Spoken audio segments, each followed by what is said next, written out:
Hey y'all, I'm Flynt. And I'm Lena. Welcome back to Queer Dice Rolls, the podcast where two queer, neurodivergent, and chronically ill bards try working out their pasts, identities, and problems, one conversation at a time. Join us as we once again fail our deception checks and share just a little too much.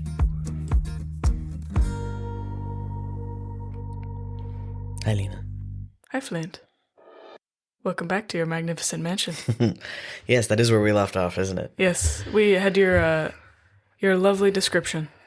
Yeah, I'm glad I kept that. It was actually in Google Keep or something. Was it really? Yeah. I didn't know that. Because it was one of those things where I would have ideas about it in the middle of the night or whatever, so I would adjust stuff. But I know I have such old shit in Google Keep that that's great. I'm so happy that you had it in there and not in Docs or something. That makes it more vintage, and I love it. Well, I'm just really glad I had notes because as we know, I did not take notes for this. I didn't take notes on purpose because I usually was the note taker. And then also he had memory problems, so it also helped me play him a bit better. I know. I'm so glad that you chose to do that differently for yourself this time for this campaign. But now we get to find out what happened in the mansion. I know. And in a lot of ways, I feel like this is you'd think that the Shilku Bay would feel like an epic part or part 2 of the campaign. And in some ways I think it does, but to me, once we reach Magnificent Mansion and Teleport is really this huge shift. So maybe we had the Port and the Fort be part 1, and then Shoku Bay is part 2, and this is kind of us entering the realm of part 3, because it's really when we start to get very powerful. In our Shakespearean play of our campaign, this is Act 3. Act 3. And I feel like... Are there 5 acts? Yeah, there are 5 acts. That's correct. I'm learning. I'm still learning. I'm still learning, but what... do you think we've entered Act 4? I don't know if we have, even, in the story. Maybe. I think so. I think when we got to Omu. Sure. I would take an act break there. Yeah, I really think. Because there's some very significant, tone shift. Yeah, that's true. And then... and scope shift is more what I'm, judging it on. Is, we're zooming out and out and out. Because, we kind of the boat's kind of the half in Act 1, half in Act 2. But once we get to Shilku Bay and we start dealing with different factions and we're dealing with a dragon, that's a huge scope shift. Yeah. Right? Enemies, faction, base building, it all continues to everything go out. Just continues to zoom out in terms of our problems in the beginning were tiny and social and local. Yeah. And there's something that really shifts when you have a safe place to sleep that isn't on the ground, but we have a mobile true home for everybody, a home base, but also mobility in terms of the spells we're about to get and the people we're about to know and all that stuff. Yeah, and the ability to take that mobile base or home and take it to your actual family and things like that too. That was a really big moment for him that we'll talk about. But getting to house them was a big deal. Yeah. It's lots of different stuff happens in our Act 3, and then our Act 5 will be actually getting to the Tomb of Annihilation, I'm sure. Well, I mean, I feel that's the legendary levels that I feel we're already starting to cross over into Act 5. Even though we're not inside the tomb or whatever, but in terms of personal stories. Yeah, I'd agree with that. Because the changes everybody is going through. Changes. Yeah, to tease things that we'll talk about. Major changes for Mirth at the very least. Yeah. Yeah. I'm very excited to talk about this. That I have not spoiled at all, which I'm very proud of myself. No, you haven't. And you know what I'm even prouder about? That I haven't spoiled. That's fair. That's fair. I'm very bad at spoiling things. Also a thing that I thought about and planned for a long time. Yes. We only got to play we saw each other and got to play in person and just started to get to do the changes that were happening. And there's some other major stuff happening for everybody else too. So like Yeah, because I think we're when level we 19. yeah So of course. we hit level 19 when we played that in person session. I think. Mhm. Um, And we also got to I think we did one online. After, Yeah. yeah, I think so. But today we're going to talk more about our Act 3 with the Magnificent Mansion and the RP in the Magnificent Mansion. Yep. And some major plot points that we're starting to pull at the threads of. So pretty cool. It's going to be great. And we're going to get into all that. But first, A word from our characters. welcome back to our newest segment, Corrections, where we correct anything that we, fucked up. Or forgot. Or forgot. Yes, that's right. So, here we go. Oh, today we have another one of my friends from my campaign visiting us. Hello. Hello. This is Lokius. Domain is the classic way you say, domain, not the name of the fire dungeon. Oh, that makes sense. I believe Kayleen did have George, his little dragon-shaped baby that he made, shortly before or after we entered the fire dungeon, because Bardish remembered Buck reacting to George constantly licking the fire essence embedded in the obsidian walls of the dungeon every time he left George alone for more than a few seconds. That sounds unfortunate. Don't forget that Adon's secondary shtick was the ranged intercept, minus 1d10 damage from any attack as a reaction. The term for the party role that does heavy damage without being a tank is usually called a striker. It was Expeditious Retreat that Kayleen used to zoom out of the dungeon that specific time. Oh, hey, Mirth. Don't forget that you sacrificed those memories to craft the earrings for everybody. So it was always like seeing someone else's photos when he would go into his caravan in that little tiny room in the back in the Magnificent Mansion. What memories? I don't know. I wasn't there. I'm just reading the... I feel like I've said something bad. Well, all right, that's it for our corrections this week. Join us next week when I'm sure there will be many, many more. Back to the show.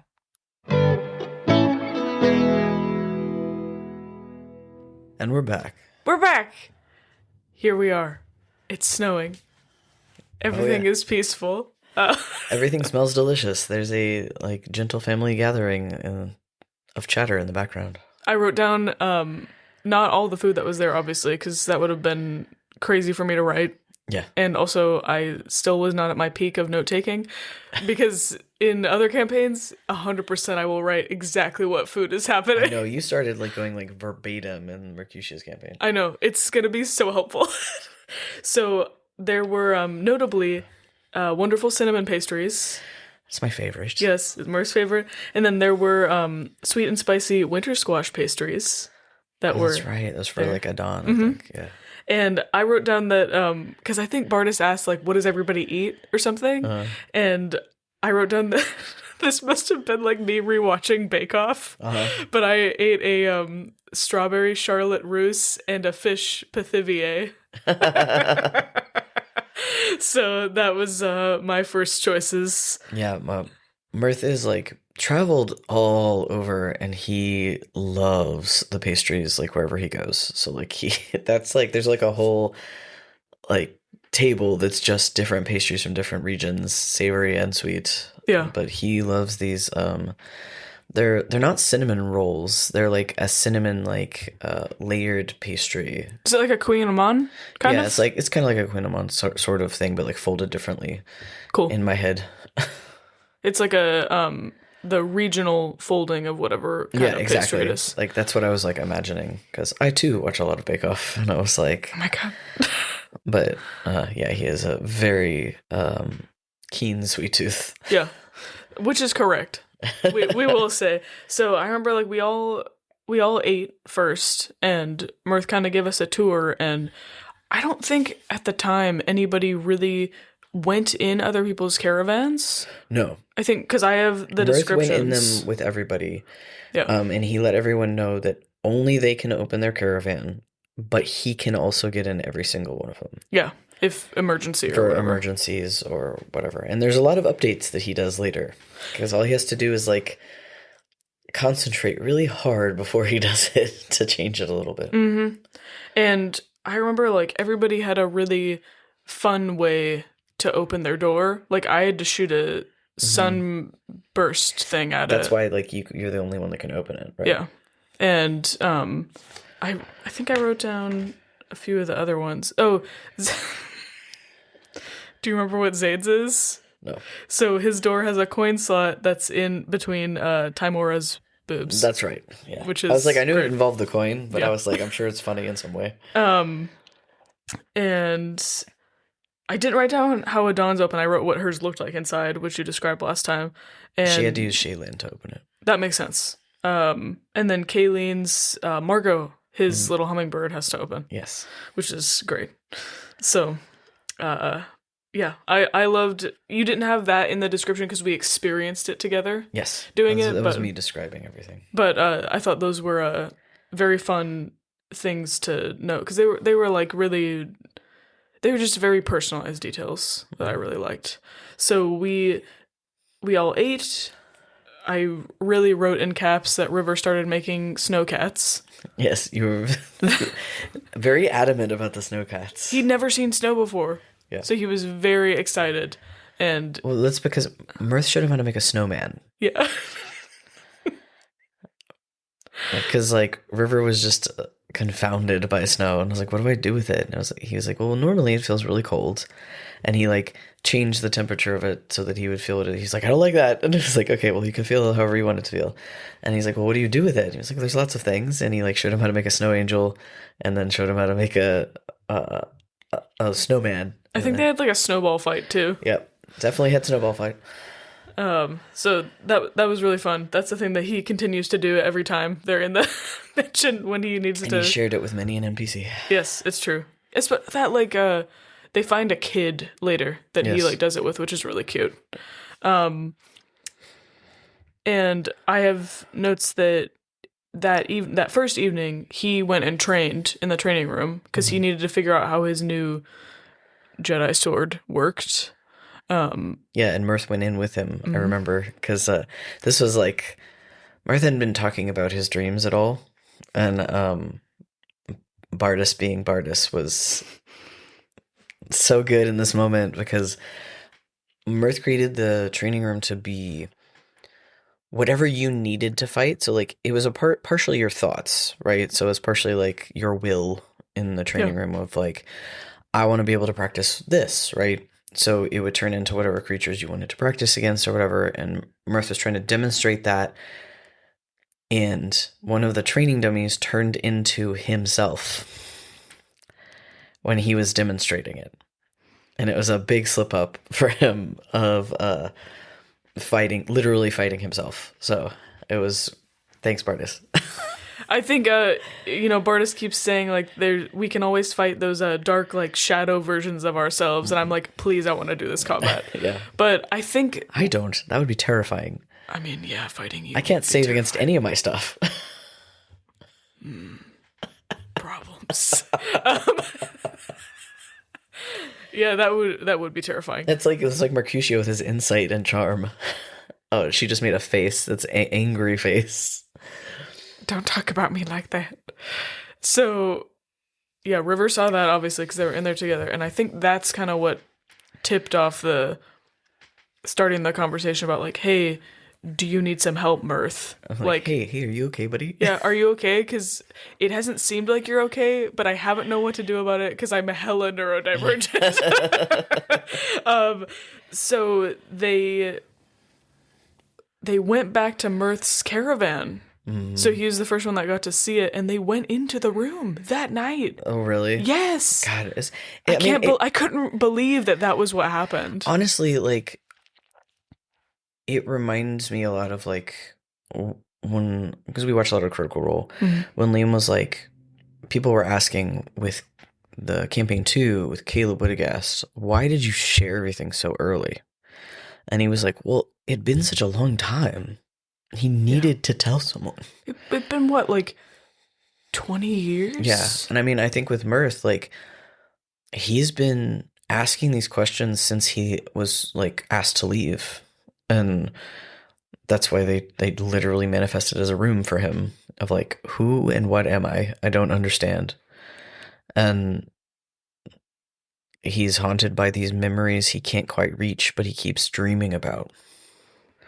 But yeah, so he showed you the room, but it's got, like I described last time, so his caravan is not really special in any way, in terms of, like, being personalized. It's his trailer that he shares with Thaz, which is small. It just doesn't have most of Thaz's stuff, except there's, like, a few things that are, like, sentimental that are spread through the room. And up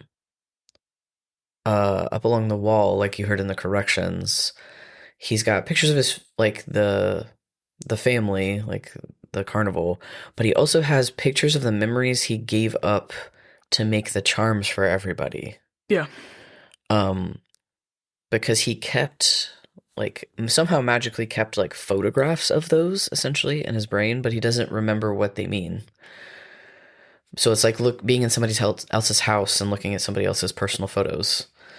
But they're all, like, I remember a few of them, the moments that I did, but, like, the one with the Dawn, I'm pretty sure was, she was really sad and felt like she had nowhere to go, and we were talking, sitting against one of the giant trees, and Mirth said, "You can always come home with me and be a part of my family." I remember that. Yeah, I know that was in there. Uh-huh. And I believe during this session, River touched 2 of the pictures. Yes. So those are the pictures I'm talking about. So, like, then hidden behind that door, yes, that is, like, there's a special button you have to push and all this stuff that Mirth didn't really show you. But yeah, there's a mirror that's, like, cracked through, like, it looks like somebody punched it, and it says, "Who are you?" And then there's just this wall of, like, photographs that if you touch it, you get, like, drawn into his memory or dream that he can't quite. He's basically trying to recreate his childhood. And so he's collecting things that he's remembering and things that are relevant. It's a really deeply emotional, like, detective work he's doing, essentially. Yeah. Like, I remember the first time you described it, I thought it looked like, out of an episode of Sherlock or something. Like, that kind of detail, but more emotional heft. Yeah, because it's all, like, it's a sense memory, right? Mm-hmm. So, like, you touch it and you can go into the memory as him. And it includes stuff from the campaign and, like, major moments and also things that he's trying to remember. Yeah, and I had notes that I think due to being in the training room, he was remembering more flashes of things, and that's what got them talking about it. But the first thing River touched was the when Mirth died to that scorpion, because he wasn't there for that. Oh. So he touched that and saw that happen. Yeah, so he saw him die, and then he saw the purple eye, I think. Yeah. Because nobody believed, that's another big thing, like, nobody believed Mirth when he said, like, I died, and because he was dead for, like, 0.2 seconds or whatever. Yeah. So he watched that, and then he also touched the ones with the Rakshasa. Oh, yeah. And I have notes about that because he helped Mirth meditate and get, like, a buff on an insight roll to try and remember. trying to remember more because it like falls off. Yeah, let's go through it. Yeah, so we 'Cause I I don't had remember when I remembered everything. yeah, But we for have the sure. recurring dream that has happened since the beginning of the campaign of running down an alleyway away from something, and then also being, sometimes it's happy and sometimes it's scary.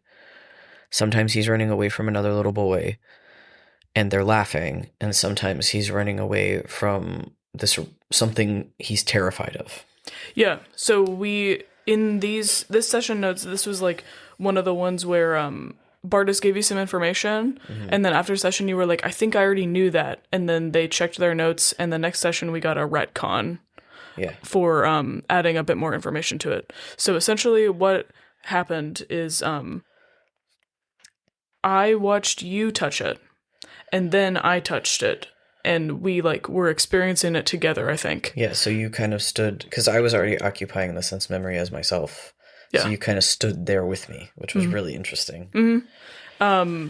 So you were following the Rakshasa woman, which Is was not your mother, because we thought for a long time that it was my mom. and the scope widened so that you could see that your mother was walking with her.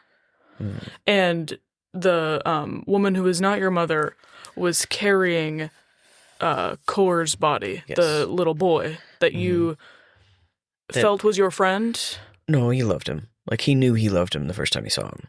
Like, this was somebody who meant, it was the first person he loved that wasn't, his mom. And you just couldn't remember like what the whole relationship is essentially. Yeah. So I have notes that the Rakshasa woman said to you, like in another part of this memory, your mother is going to be so happy. You should have brought him back weeks ago, meaning Kor. And that you were able to hear, because your role was pretty good, to hear fragments of her saying that they were needing a wizard and something about delivering goods when she was talking to your mother, and they were speaking in Celestial. Yes, so I realized that's how Mirth realized that he understood Celestial.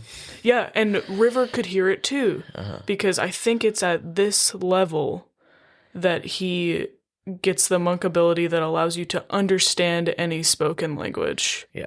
So they could both hear it, and you heard your mom speaking in Celestial about something about delivering kids, making sure that they find safe havens, and something about weapon stockpiles for raids. Yes. And those were like the new fragments that you got. And then you also saw the body of the city guard that was dead in the alleyway. Yeah. With the running. Which I think was new at this time as well. So there was like you got a lot of new stuff out of that role. And we also found out my mom was did not look like a Rakshasa. Yes. She looked like a human. And she worked with, we assume, the Rakshasa woman. Yes. So there were a lot of new things that you got from this first day of casting the mission, which I think is obviously significant on purpose. But I remember Mirth being very upset, like just being so confused. Yeah. I mean, of course, because as far as he knew, outside of these like nightmares of being like a street urchin and running that he's had forever, he had no family. When Tazium found him, he was living on the street and didn't have anybody, and was Tazium found him. This is like super sweet. So we've had an instance of like Tazium making like little dagger, like kind of prestidigitating like dagger illusions that kind of look like little fairies, but they're daggers. When again, Mirth was like 6 or 7 years old. He was little. He was hungry and he didn't know what to do. and but he knew that he was pretty stealthy, so he was trying to steal a coin purse off of a guard. And Tazium distracted him with a little like magic ethereal dagger and got his attention. And so it was always like a point of comfort. Like Tazium's magic was safe because it saved him. Yeah, I know, that's why it's all so confusing, right? Yeah. Because like he loved his family, and he thought they loved him, and we're about to find some stuff out. But Indeed. yeah. So that was the new stuff you found out about the dream that session. Mm-hmm. And that's all the notes I have about like all the things we did in the mansion that day. Unless you remember any fill-in stuff, I'm sure we'll get a correction about it. But I know that Kayleen started working on some major projects because like he actually had the space to do so and the time. Yeah. I think he was working on finishing something for Adon. Yeah, I think that so. he hadn't had time to do. Because like one of the things that we haven't like gone into detail about is that Kayleen also made like he had his babies and he had big projects, but he also made little things for us. Like he made a really cool sheath for, it wasn't even a sheath, it was like a holder for Elle that sat at the small of Mirth's back and had like a special like clip in and out.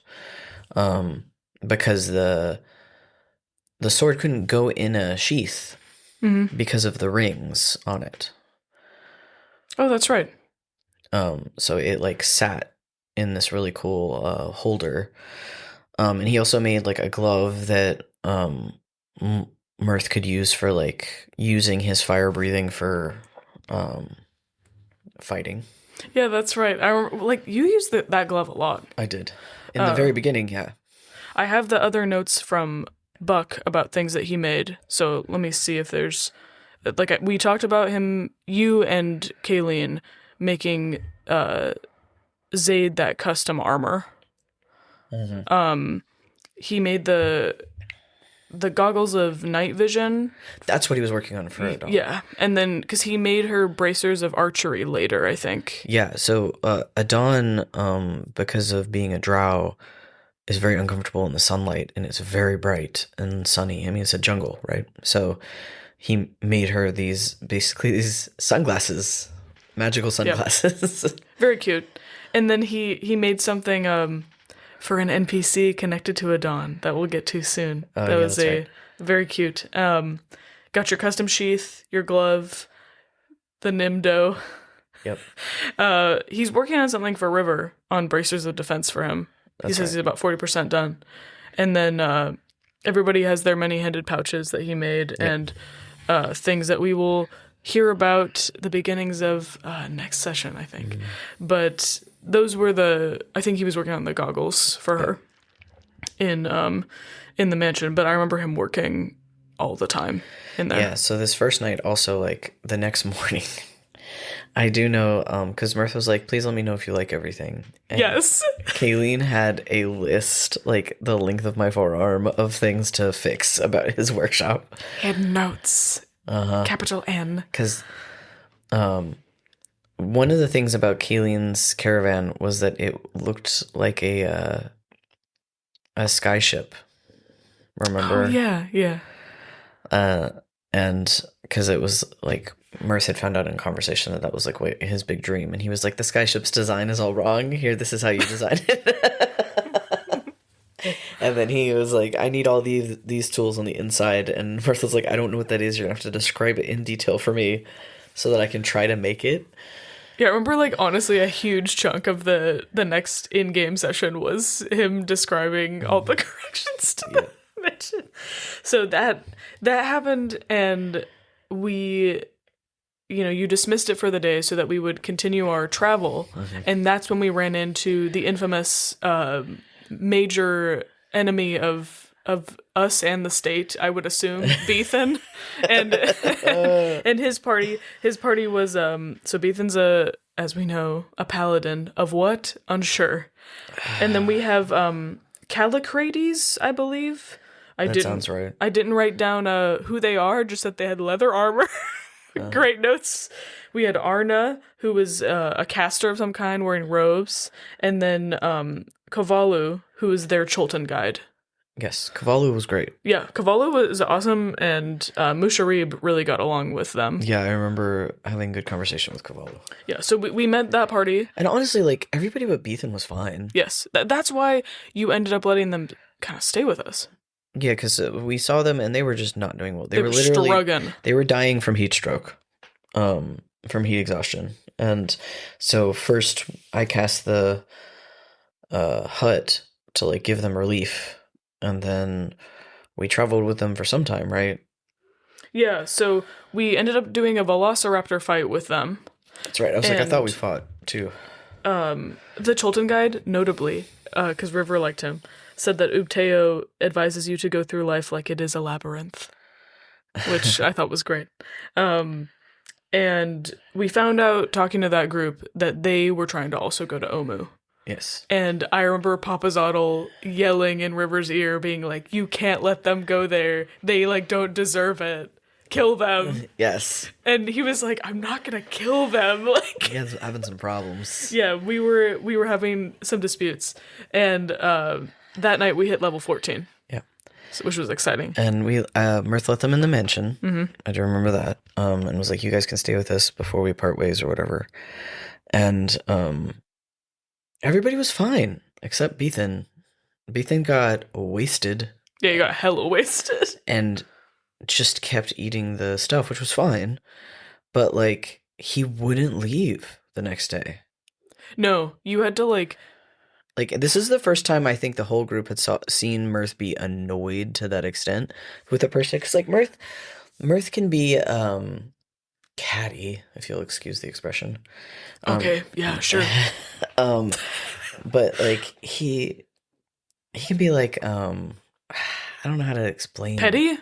Not petty, but like he can take offense very easily, and he's a little bit competitive, and like he's a little bit immature in some ways, but like when it comes to people, he's really patient. Yes, he would never do something out of like spite or annoyance at people. Usually. No, and he ended up having to dismiss the mansion with Beethan in it. Yeah, which means like you let the spell go and it shunts everything like living creature out of it. Everything that doesn't belong, everything that was brought into it, out of it. Yeah, you just like get shunted out of a hole in the wall, basically. Because he was like, he tried to get him to leave for a long time.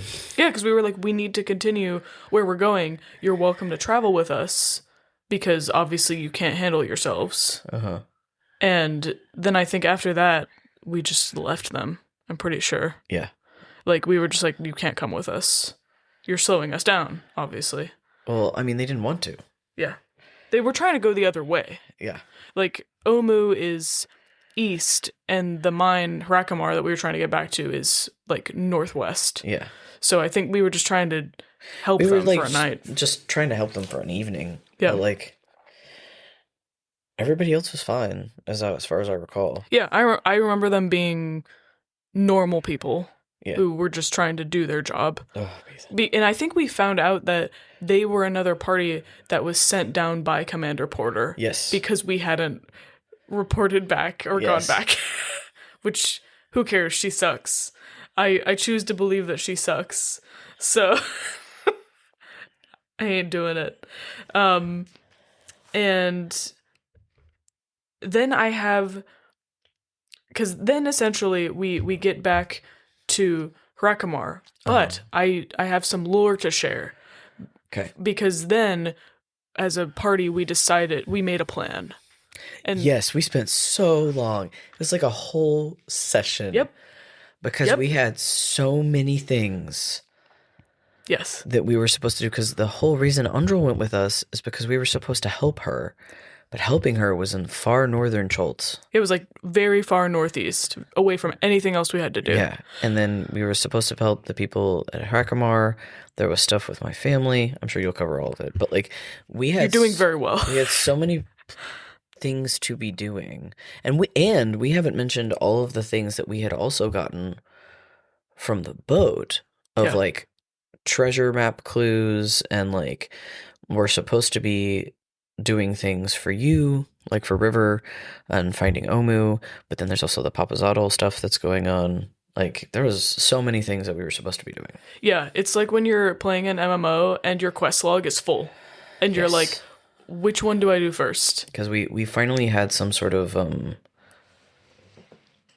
ability to make choices in that regard. Instead of just being like, where are we? What can we do? Yeah, because I think level 14 is when you get teleport. I do not recall. I'm pretty sure you wrote it down. I'm pretty sure it is because we were about to do that. Yes, then that's when I got it. So the lore that I will briefly summarize, we have a few players, a few non-player characters that are in all the source books that Bartis was using and Yes. stuff like that. So we have Queen Zelcore, who is currently exiled in a garden called Nengalore, which is like a really, really old garden situation. Yeah, because she used to be the queen of all of Schultz, right? Yes. And so she didn't want to die, and so she bargained with an entity for immortality and beauty and was exiled and became a monster. So she is in Nengalore, which we found out, and ended up, not this session, but soon having reason to decide to go there or not. Yes. Then we had Ubteo, the primordial we've mentioned, that River's family like worships and stuff like Who that. created this island.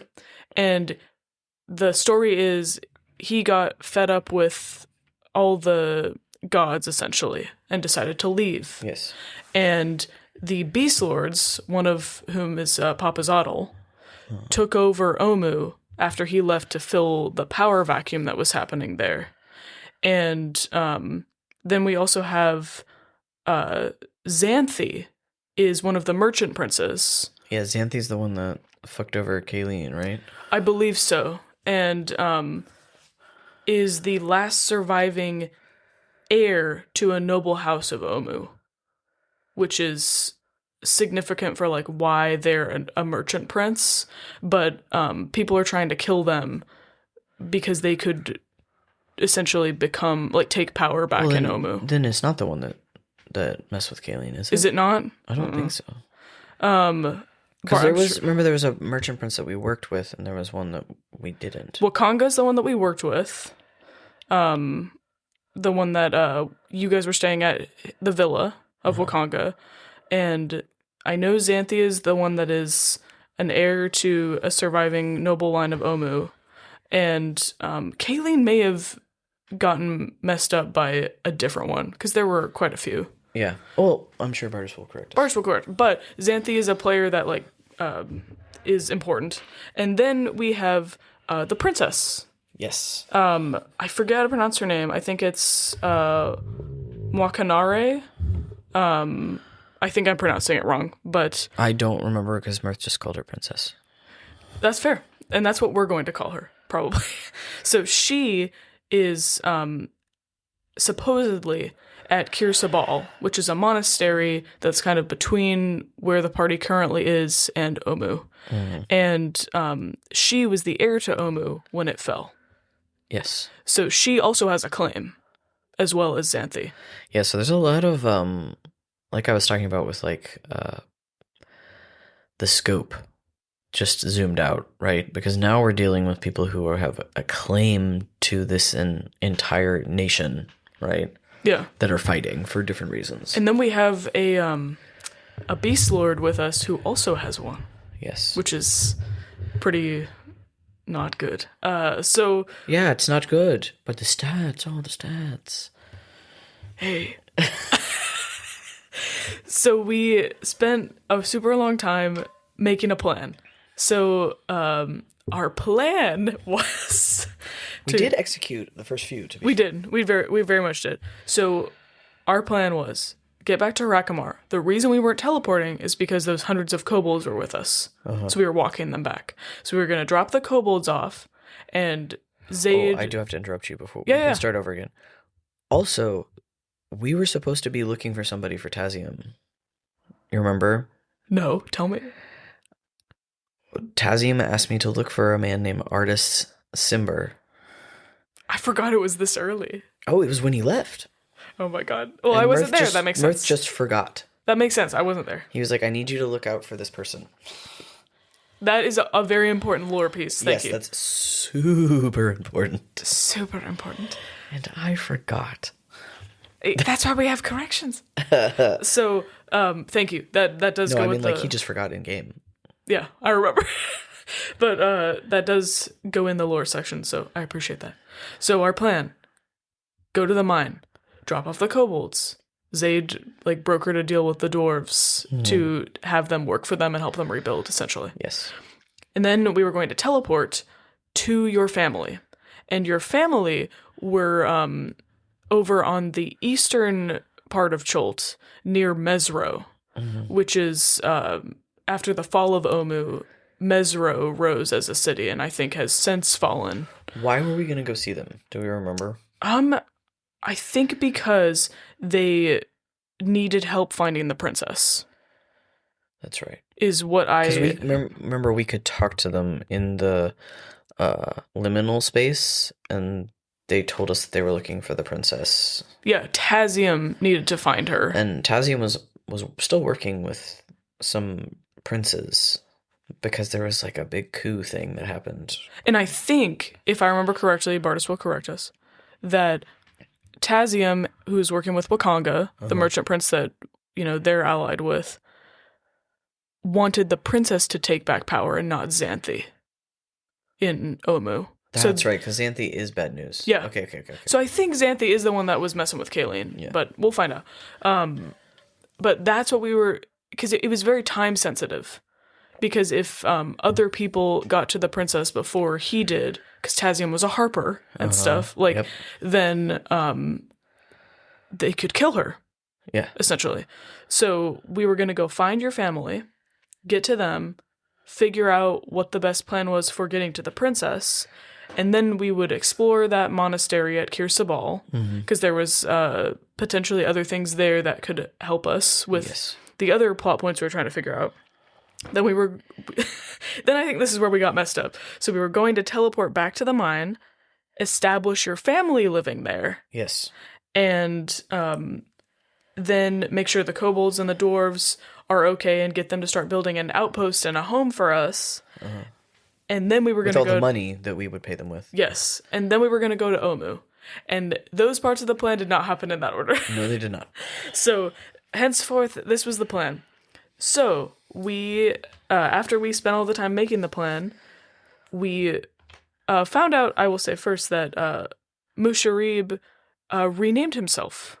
Or, I think Musharib was the exile name he took, but he, took back his original name, which was Vassal Vinecutter, because he, had repaired things with his family. Oh, that's right. And he chose to stay with them, because we weren't needing to trek around the jungle anymore. Yep.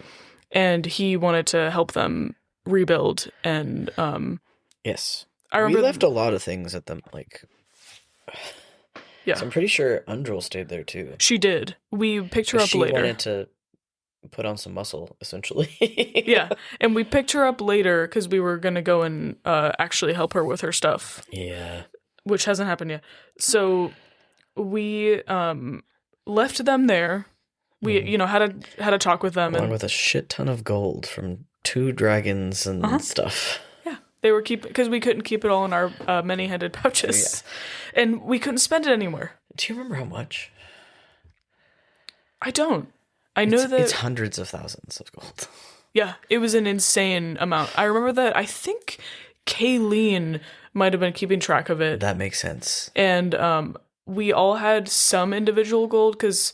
I know River had at least 1,000 platinum on him at all times in case for emergencies. Yeah, Kayleen better share his inventory at some point. Yeah, Buck, if you remember how much money we had, please let us know. Also, if you want to give us a list of all the stuff you've hoarded and not told us about, that'd be great. That's super real. So many scrolls, so many, like, a scroll of, like, tsunami, which is like an 8th level spell, I think. I know. For those who don't play D&D, the highest level spell you can do is 9th. So And teleport is 7. yes, teleport is quite high. It's a great spell. So, speaking of, then we teleported. Are you okay? So first, to teleport, I didn't have a way to scry. The way teleport works in 5e is that your accuracy, quote unquote, depends on like how familiar you are with the place, right? Mm-hmm. So if it is a place that is known to you, then you have a higher % chance of getting it right. If it's a place that you've only seen, there's like a % chance, but it's a little bit higher than if you've never been somewhere before. But you have to roll a D100 to see whether or not you make it, unless, and this is why Mirth has a collection of rocks that are labeled. It's beautiful. He's like a pouch for it separately. It's great. But if you have a piece of where you're going, then you are 100% accurate, period. Yes. Because it's technically attuned to that area. So, they decided to go there. They met in the liminal space with Tazium, and Tazium made the liminal space look like where they were. Yeah, so you'd have a better chance. So that I would have at least seen it and have a better chance. That doesn't mean it went great. No, I mean, it didn't go as poorly as it could have. It wasn't a catastrophe, yes, that's true. But we did land in the ocean. Yes. But it was not very deep. And we were 48 miles southeast of where they were, we found out. Yes. So, it wasn't horrible, but we landed like, like a 5-minute swim offshore or something like that? We were all totally fine. It scared me, though. Yeah, it was scary. But it was a successful teleport. Yes. Like, we didn't land in a mountain or anything. Yeah, you can teleport into stone and just die. Yes. Like, take so much force damage, you die. We didn't take any damage. No. We just fell a few feet into the ocean. Which is great. Like, there were other times I think we teleported where we did hit stuff. You didn't. Me and Zayd did.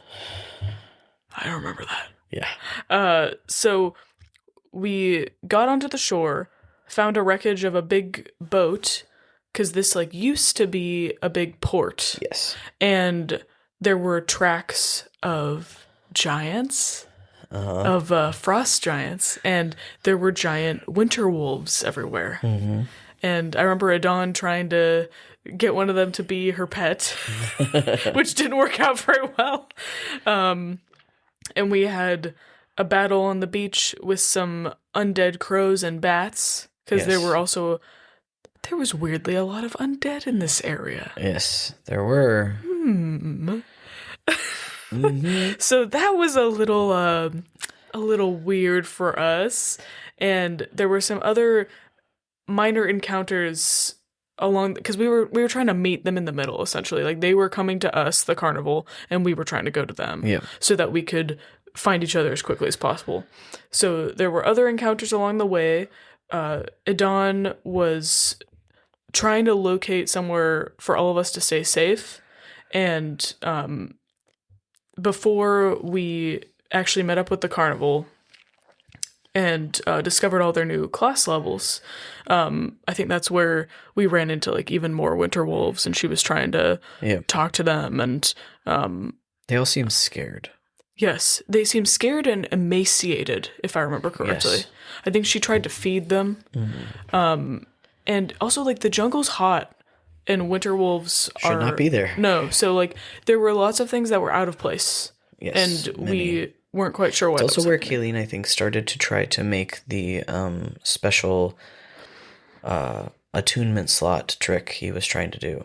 Yeah, he tried. Yeah, but then he found out it was going to take a long time and had to leave some of the research and stuff there. Yeah, and we'll talk about that more in the next session, I believe, because it's really cool research. So we, I think that was after we were seeing increasingly more undead things as we got closer to your family. Yes. And then Adon finally like scouted out a location that was safe, and we were able to meet up with the carnival, and Orner set up a bunch of wards, and like Adon had scouted it using like nature and survival. And so we all had a safe place to be, and were able to come back together and have like it wasn't a party, but like just a celebration of like everyone's okay. Yeah, because I mean, like I've mentioned before, Mirth is the youngest. He's the baby, and he was literally raised by a lot of the adults in the carnival. So many people were very upset with Tazium for sending him away. Yeah. So they were all so happy to see Mirth. Yeah. And we found out from them that essentially there was an undead pop-up dungeon, like the volcanic one that we had defeated nearby, and that's why there were all the undead things walking around. And so there were lots of other RP things that we can talk about with them, but the whole big conversation was that our party would go and take care of it, and that they would stay here and wait. This is when we found out about cores. Like this like crystal core thing that they wanted us to collect from the center of the dungeon. Yeah, and that we were more powerful than I think most of them at this point. Except Tazium. Yeah, Tazium was level crazy. 20. Tazium is very, very powerful. But we were like, okay, we'll check that out tomorrow and see if we can bring anybody else, or like what is going to be going on. Because I think they had been doing some dungeon delving, and that's why they... that's how they trained up. Yeah, because I have a lot of the information about what they what their classes so why don't we became. talk about their classes, and then we should talk about the RP stuff, because there's some really major stuff that, especially like Mirth and Tazium talked about. Yeah, I know that you know about what they talked about. Some. I get the order in which they talked about stuff mixed up, but I remember this one because this was the first time. No, that's fine. We'll get in a second. Well, this will be pretty quick. So, from what Bardis could remember, we have so Sputter and Spark. They became different classes, which is fun. So Sputter became a wild magic barbarian. Yep. Which is a class I would love to play. So cool. And Spark, they weren't 100% sure, but like a pyromancer sorcerer. Yeah, they were both like natural abilities sort of deal. Yeah, like pulling from the magic around them, essentially.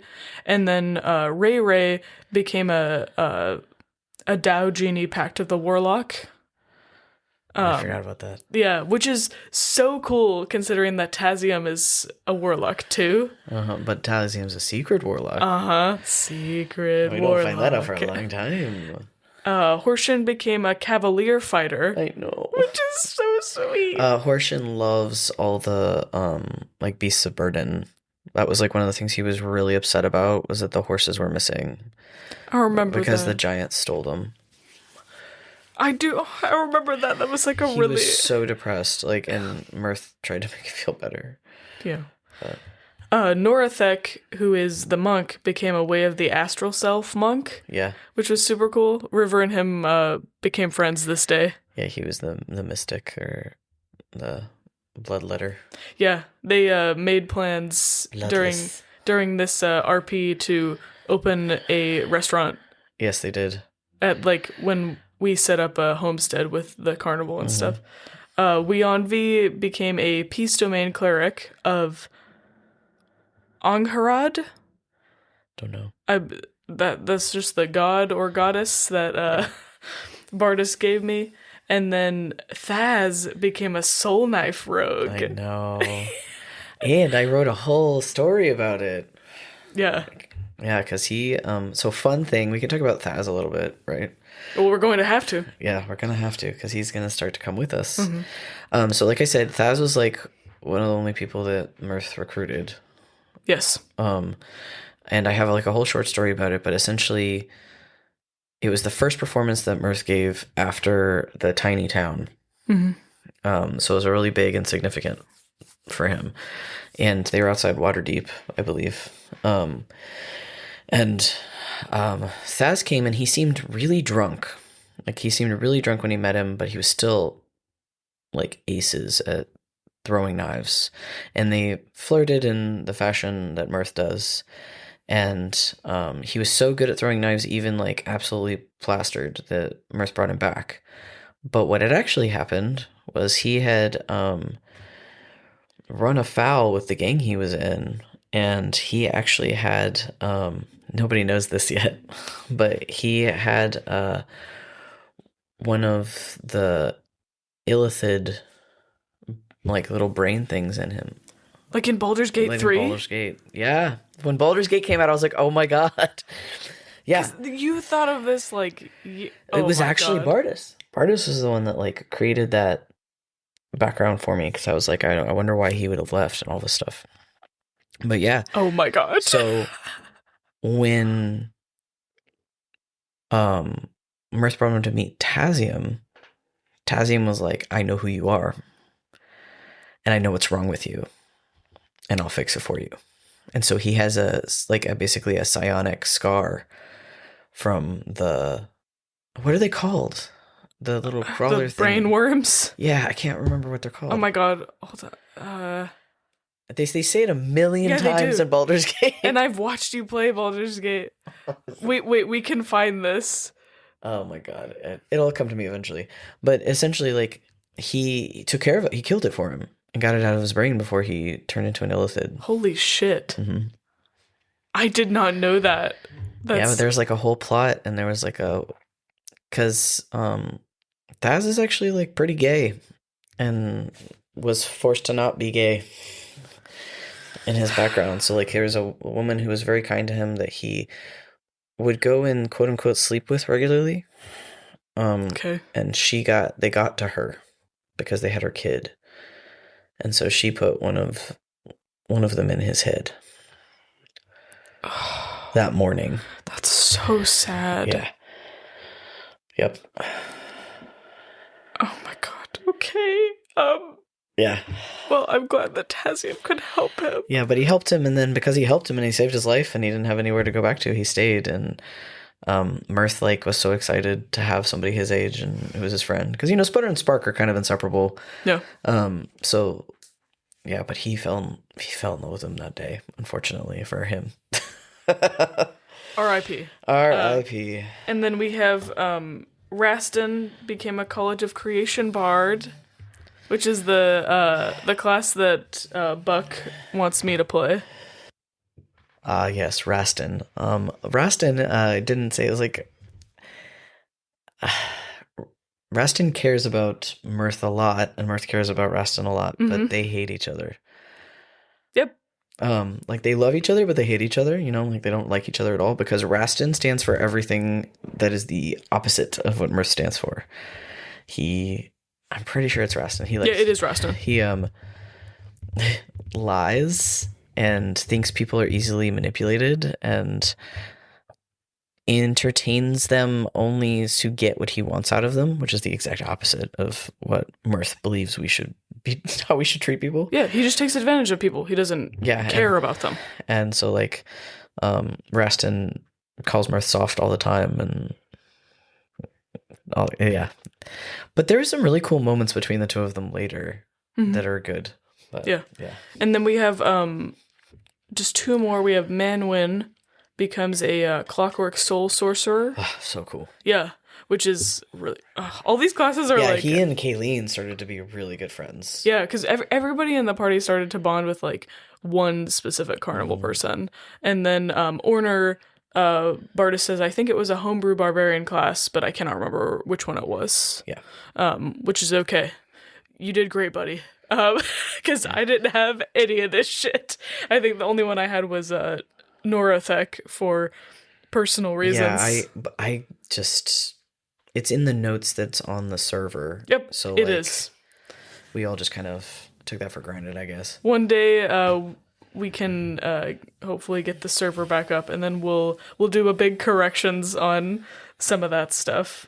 So that's everybody's in the carnival, all their new classes. But I think if I remember, they were all around. Besides Tazium, they were all around level 10. 10. They're all level 10. I want to say because we were 14. Thaz is the only one who isn't because he leveled up a couple times with us. Correct. So let's see what do I have here? I forgot. Thaz was a little butthurt because he thought River and Mirth were dating. Yes. Oh my god. I forgot. Okay, so that their relationship is so complicated. So for those of you who like drama, like relationship drama, Thaz is 100% Mirth's best friend. Yes. They are roomies. Like think like college bros. Like they're roomies. They work out together. They drink together. But Mirth was in love with him and realized it pretty early. And Thaz, I think, was extremely because of the trauma that's written into his story. Yeah. Like he had to look macho all the time. Like it was really important to him because of like the abuse he'd received by these gangs and like how he was supposed to be perceived. So he just brought women back, but he brought women back to their trailer. Like he didn't go while Mirth was asleep, or quote unquote asleep. Yeah, right. And so Mirth would have to leave. It was not good. No, please never do that. Not okay. This is not an example of a healthy relationship. Okay, this is more like a really good story. But like so, Mirth would just go and sleep in Ray and Horshan's caravan and cry. But because he like to him, Thaz was never going to be in love with him. He had no reason to think that he had any feelings for him outside of being his best friend, and so it was his problem, and he kept it very private. So when they got back, Thaz was being really weird, because at this point, like River and Mirth had gotten pretty close. Mm-hmm. I mean, sharing the memory stuff. They're both young. They're both athletic. They play tail tag. They had a lot of good relationship, and they're also like Mirth is a very touchy person, and River didn't have a problem with that. So like, you know, they would have their one arm around each other, or you know, he'd be like, "All right, I'll see you later," and like give him a kiss on the head or whatever. Yeah, it was just very sweet. He does that with everybody. Yeah. But he doesn't do it with Thaz, notably, because Thaz has shown a disinterest in that or got upset about it at some point, right? So Thaz was being weird. I forgot about that. I know. I wrote in caps LOL. Because I was like, what is happening? Yeah, but he wasn't being mean to Mirth, I don't think. He was being like weird to River. Yeah, and River was just like, I don't understand. Okay. That was about it. He was just like, if you're being weird, man, that seems like a you problem. Yeah. But he was like, but Mirth loves you, so like, and you're his best friend, so I don't have a problem with you. Yep. Basically, was what was happening. Yeah, but go ahead. So then the group talked to Tazium for a long time. Yes, we did. That was after finding out that Weonvi and Ray were very like Weonvi especially was really mad because none of them really knew anything about me being why I was being sent where I was being sent. Yeah, so like I remember you talked to them and reconnected with people. I also got my tea from Ray. Yes. You were like, you had been out of your tea for a while. Yes, it was very, very panicked. TEA. Yeah. I think I told y'all like it was a hormone blocker, essentially. Yeah. Just to reiterate, that's what tea we're talking about. Not testosterone. Yeah. Mirth doesn't take that. No, this is the fantasy time we're talking about, where you can just drink a tea and everything is good. Well, I mean, that's what blockers like. Yeah. Yeah. If you Anyway, start taking it young enough. yeah. So you had those interactions that were like very healing, I think, or like restored some of Mirth's faith in parts of his family. He was still very confused. I know. Unfortunately, because like the conversation with Tazium is probably why, like, that little bit of like, oh, they did care about me, they did miss me, it was sincere. The conversation with Tazium, like, just went. Yeah, because he had a lot of other information to share with us. So we talked with him about the princess and the dungeon cores, like you mentioned. And so he was like, we need to get these, we need to find her, these are the things we need to do. Because that's right, Quayote is the merchant prince that that fucked over Kayleen. Because I was like, that doesn't seem right. I was like, I know. Okay. Sorry. So Quayote and was trying to make a power grab, and Xanthi, I think, was either going to be used for that or was involved, but he was like, there is shit going down with the merchant princes. We need to find this princess. And we also need these crystals because Lady Sylvain and Wakanga are interested in them. Mm-hmm. So we need to get that, if possible, for them.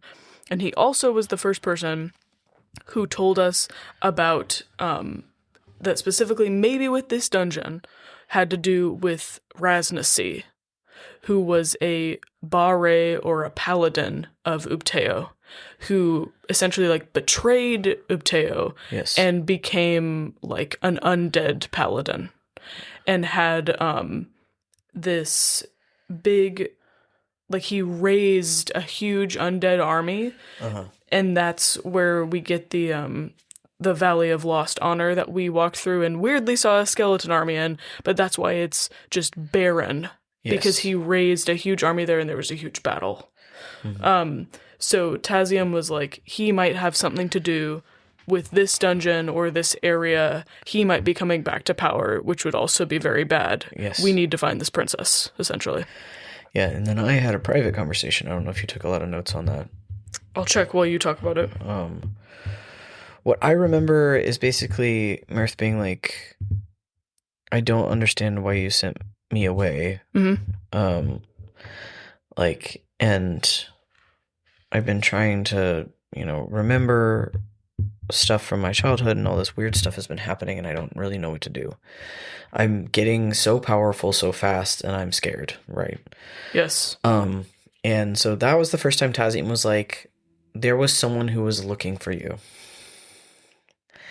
And he made an image of this beautiful man who was a grown-up core. Yep. And was like, this person was looking for you, and they were asking in the higher courts and stuff about you. By description, they didn't know your name. Or they were using a different one, because that's the other thing, is that Mirth found out, like, in one of the like flashbacks or like the dreams or memories, however you want to think about them, that he had a different name. Yes, I have it written down what that was. Go ahead. It's Aditya. Yeah. Is the name that he used to go by. Yeah. So his mom called him Aditya. Mm-hmm. So Mirth was like, I know who that is. His name is Kor. And Tazium was like, he's really dangerous. You need to stay away from him. And that was all he really said about it. And he wouldn't tell him anything else. Yep, that's what I have notes on too. So it's like he wouldn't tell him shit, essentially. Yeah, he wouldn't tell him anything else. So of course Mirth leaves even more confused, frustrated, and not understanding like what the hell's going on. Yeah, and basically Tazium had that conversation with you, and then the next day he was like, go into this dungeon. Yes. And that was about the end of it, like for the time being. Yeah. We all, he wouldn't tell me anything. We all had nice food and drink and because Mirth made the mansion again. Yeah. And basically threw a party for everybody. Yeah. While he cried in his room. Yep. So the next day I think we had scouted the door of the dungeon the day before, or at least the area, but there was a big undead energy coming off of it. Obviously, it had affected all the plant life in the area. And we found out when we got to the entrance that only 6 people could go in. We didn't know that yet. We didn't? We picked, so we picked 3 people to come with us. Oh. And then we took everybody and we were like, gonna all walk through. And then at the last second, we were like, wait, we don't know how many people this allows in. Why don't we walk through in a certain order? You're totally right. I forgot about that. And Mirth was last, and then Thaz. Yes, because I believe Weonvi and Orner were the Yes. other 2. Because I have notes about what people cast on us before we all walked in. Yeah. So Weonvi and Orner were... Weonvi was 100% trying to come with us. yes. I remember that. But the hole in our party, if you want a metagame, is we don't have any sort of rogue. Yep. We don't have a person who can look for traps. Triggered. So Thaz was honestly the best person to bring with us in terms of like filling that gap.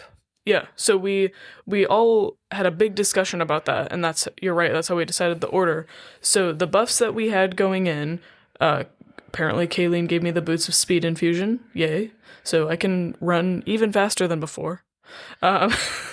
And we cast heroism on everybody, which makes you immune to the frightened condition and gives you temporary hit points. Mm-hmm. And Orner cast intellect fortress, which lasts for an hour and is on, it was on River, Zaid, and Mirth.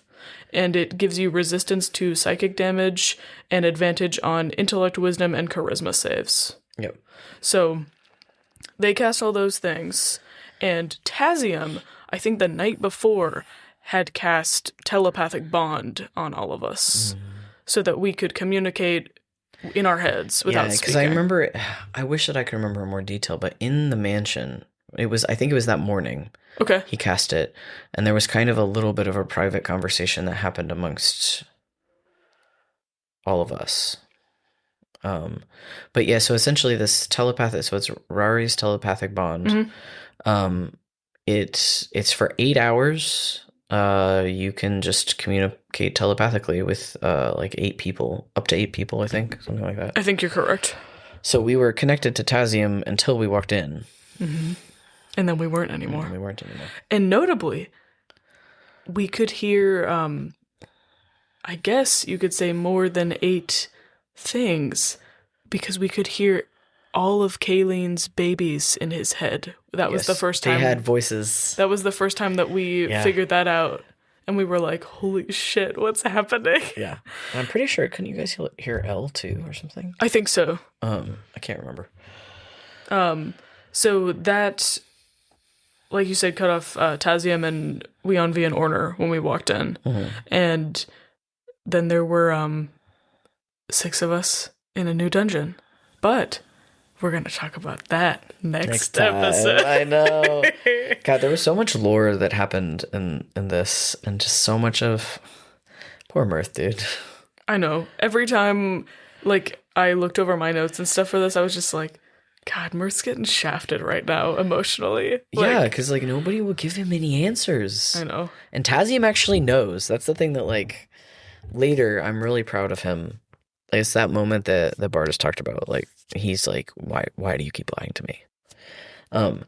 But right now he's just like, yes, sir. Yes, Dad. Like, okay, Dad. I know. This is also when he found out Tazium doesn't think of him as a son. So that's fun. I'm making a very sad face. Yeah. But anyway, we're going to talk about some really dope undead dungeon stuff for next time. Oh my god. Some of the most stressful sessions I've ever played in D&D. I'm so ready to talk about this. Yeah. And it's the one, I wonder if we could share the maps. I'll have to ask Bardis, but they're really cool. Oh my god. They're pretty. I wish we would have stayed in that dungeon, but you know, somebody had to die, so who? Find out next time.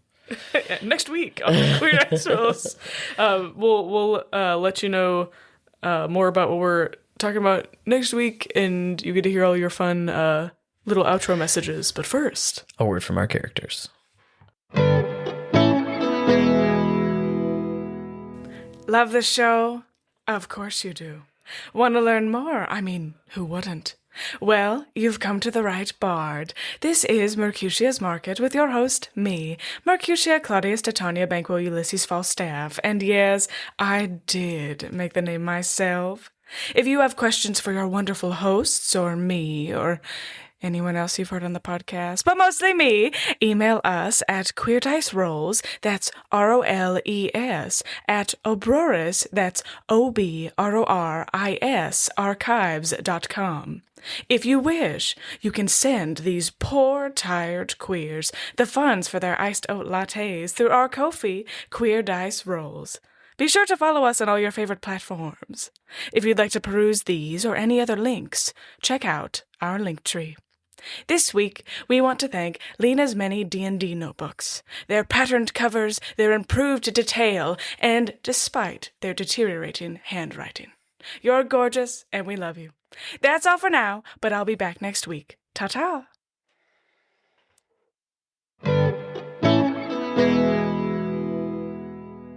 You've been listening to Queer Dice Rolls with Flynt and Lena. NPCs played a major role for all the players in our campaign. Have you ever had an NPC change the course of a campaign for your table? Don't forget to send us a message on Instagram or Buzzsprout. We'd love to hear from you. The two of us will be back next week with the continuing tale of the Dragon Stunners. But until then, take this inspiration die, just in case. Bye, y'all.